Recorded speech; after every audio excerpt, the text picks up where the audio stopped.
രാവിലത്തെ മഴയൊക്കെ കഴിഞ്ഞതിന് ശേഷം രണ്ടാളും കൂടി പുറത്തിറങ്ങിയിട്ടുണ്ട് കേട്ടോ. കാരണം വേറെ നല്ല മുറ്റത്ത് കുറച്ച് വെള്ളമൊക്കെ നിൽക്കുന്നുണ്ട്.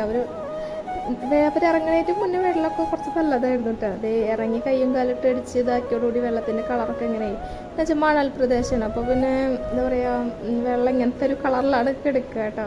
പിന്നെ നമ്മൾ ചെക്കന്മാരിട്ട് 4 ഇതാക്കി ഞാൻ വിചാരിച്ചു. കുറേ നേരമായി പറയണേ, കുറച്ച് ദിവസമായി പറയണം, മഴ തുടങ്ങിയപ്പോട്ട് പറഞ്ഞു തുടങ്ങിയതാണ് വെള്ളത്തിൽ കളിക്കണം എന്നുള്ളൊരു ആഗ്രഹം.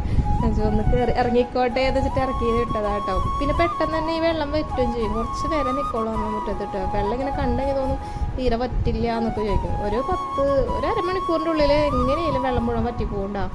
അപ്പോൾ അതിൻ്റെ ഇടയിൽ കുറച്ച് നേരമൊക്കെ കളിപ്പിക്കാൻ വിട്ടതിന് ശേഷം പിന്നെ നമ്മൾ കടയിലേക്കൊക്കെ ഇറങ്ങിയിട്ടുണ്ടായിരുന്നു കേട്ടോ. അപ്പോൾ വീണ്ടും മഴ വന്നിട്ടുണ്ട്. ആയുവിന് അവില് വേണം എന്നിട്ട് മേടിക്കാൻ വന്നതാണ് കേട്ടോ. കാരണം പിന്നെ ഞായറാഴ്ചയാണല്ലോ, അപ്പോൾ തുടക്കില്ലല്ലോ. അപ്പോൾ ശനിയാഴ്ച വന്നതാണ്. അപ്പോൾ അതിൻ്റെ ഇടയിലാണ് നമ്മൾ കടയിൽ പെട്ട് പോയിട്ടുണ്ടായിരുന്നത്. അവന് ഭയങ്കര ഇഷ്ടമാണ് അവില് കഴിക്കാനായിട്ട്. അവിലും തേങ്ങയൊക്കെ ചേർത്ത് കൊടുത്തു കഴിഞ്ഞാൽ ഭയങ്കര ഇഷ്ടമാണ്. അത് കഴിഞ്ഞ് കുറച്ച് കഴിഞ്ഞപ്പോൾ അതേ ആൻറ്റി വന്നിട്ടുണ്ട്.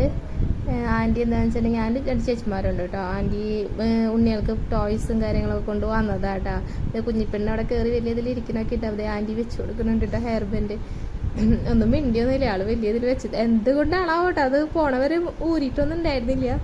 അല്ലെങ്കിൽ ആളെന്തെങ്കിലും തലയിലുണ്ടെന്ന് തോന്നി ഇങ്ങനെ തപ്പി പോയി എടുത്ത് മാറ്റുണ്ടായത്. എന്താണോ ഒന്നും മനസ്സിലാവാട്ടോ. എന്താണോ മിണ്ടാണ്ടിരിക്കുന്നുണ്ട് കേട്ടോ. ഇതേ കുഞ്ഞിപ്പെണ്ണ് കൊടുത്ത റാബിറ്റാണ് കേട്ടോ. അതിൽ ബാറ്ററി ഇട്ടിട്ടുണ്ടായിരുന്നില്ല. ബാറ്ററി ഉണ്ടായിരുന്നില്ല നമ്മളെ കയ്യിൽ കേട്ടോ. അപ്പോൾ ഇനിയിപ്പോൾ അത് ബാറ്ററി മേടിച്ചിട്ട് അതൊന്നും ഇട്ട് സെറ്റാക്കി കൊടുക്കണം. പിന്നെ അവൾക്ക് കുഞ്ഞു സാധനങ്ങളോടെ കേട്ടോ ഇഷ്ടം. ഞാനൊരു ഷോർട്ട്സ് ഇട്ടിട്ടുണ്ടായിരുന്നു ചേട്ടന്മാരെ കൂടെ കളിക്കണതായിട്ട്. പിന്നെ ആയു കിട്ടിയ വശത്തെ കവറും കൊണ്ട് റൂമിൽ കൊണ്ടുവന്ന് എന്തൊക്കെയുണ്ടെന്ന് അവന് അങ്ങനത്തെ ഞാൻ ഭയങ്കര ഒരു എന്തെങ്കിലുമൊക്കെ കണ്ടു കഴിഞ്ഞാൽ എന്താണെന്നൊക്കെ അറിയാനുള്ള ഒരു ഭയങ്കര ക്യൂരിയോസിറ്റി കൂടുതലാണ്.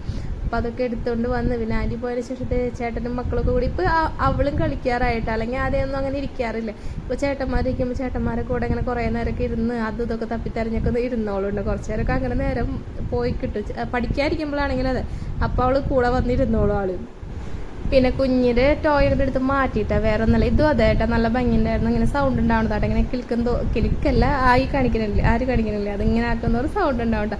അപ്പോൾ അതും ആ റാബിറ്റ് എടുത്ത് മാറ്റി വെച്ചിട്ടുണ്ട്. കാരണം മോൾക്ക് അത് പിടിക്കാറായിട്ടില്ല. അപ്പോൾ ചേട്ടന്മാരെ കയ്യിലൊക്കെ കിട്ടിക്കഴിഞ്ഞാൽ ചേട്ടന്മാർ ഇപ്പോൾ അതിൻ്റെ ഓരോ പാർട്സ് ആയിട്ട് എടുത്ത് കൊടുക്കും. അപ്പോൾ അവൾക്ക് കുറച്ചും കൂടി ആയതിന് ശേഷം കൊടുക്കാമെന്ന് വെച്ചിട്ടാ. അത് കഴിഞ്ഞ് കുറച്ച് കഴിയുമ്പോഴേക്കാണ് ഇതേ റോട്ടിൽ കൂടെ ഭയങ്കര ഒച്ചയും ബഹളമൊക്കെ ആയിട്ട് എന്താ പറയുക ജാഥ പോകണുണ്ട് കേട്ടോ. സുരേഷ് ഗോപി ജയിച്ചതിൻ്റെയാണ് കേട്ടോ അത്. അപ്പോൾ അതിനെ കൂടെ കാവടിയൊക്കെ ഉണ്ടായിരുന്നു. അപ്പോൾ പിന്നെ പിള്ളേഴ്സ് ഇതിൻ്റെ ഒപ്പം തന്നെ എൻ്റെ മോള് തട്ടെ സൗണ്ട് കേൾക്കുമ്പോൾ ഇങ്ങനെ പിന്നെ ഇതെന്താ എല്ലാവരും കൈ കൊണ്ട് അടിക്കുക വെച്ചാൽ നമ്മൾ ചെക്കന്മാർ ഇവിടെ നിന്നിട്ട് ആര് പോകുമ്പോൾ ഇങ്ങനെ കൈ കൊണ്ട് കാണിച്ചോണ്ടിരിക്കുന്നുണ്ട്. അതാണ് എല്ലാവരും കൈ